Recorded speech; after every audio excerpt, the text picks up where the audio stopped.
আমি কেন সেজদা দিতে চাই না? কিরে ভাই, তোমার বাবা মুসলমান, তোমার মা মুসলমান, তোমার দাদা দাদি মুসলমান, তোমার সৃষ্টিকর্তা আল্লাহ, তোমার নবী মুহাম্মদুর রাসূলুল্লাহ সাল্লাল্লাহু আলাইহি ওয়াসাল্লাম, তোমার ধর্মের নাম ইসলাম, তোমার কিতাবের নাম কোরআন। তুমি জন্ম থেকে জানো তুমি মুসলমান। যেদিন থেকে তুমি বুঝ হইছে সেদিন থেকে কত লক্ষবার শুনছো তুমি মুসলমান।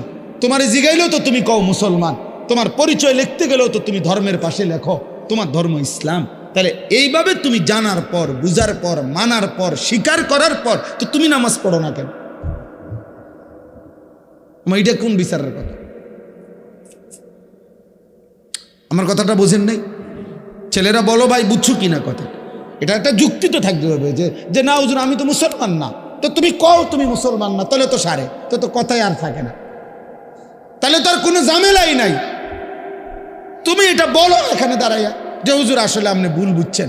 আমি এরকম হয়েছে তাবলিগের কাজে গেছি, দাওয়াত গত বছরও দিনাজপুরে হুসাইন ভাই খুলনাতেও, হ্যাঁ দাওয়াত দিয়ে সারছি, শুনছে 20 মিনিট কথা বলার পরে ওরা 3 ছেলে আমার বলতে হুজুর আমরা তো হিন্দু, কিন্তু আমার কথা পুরো শুনছে, হ্যাঁ মনোযোগ দিয়ে শুনছে। আমি বলছি ঠিক আছে ভাই, কোনো অসুবিধা নাই, মালিকের কথাই বলছি, তোমার সৃষ্টিকর্তার কথাই তোমারে শুনাইছি।